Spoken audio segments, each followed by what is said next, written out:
A skilled craftsman took an old, weather-beaten tree trunk that others saw as nothing more than scrap and transformed it into a breathtaking masterpiece. With steady hands and a sharp eye for detail, he carved patiently, revealing the hidden beauty within every knot and grain.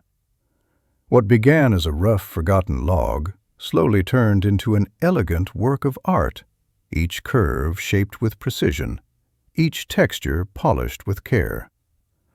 His creativity and dedication breathed new life into the wood, proving that in the hands of a true master, even the most ordinary materials can become something extraordinary.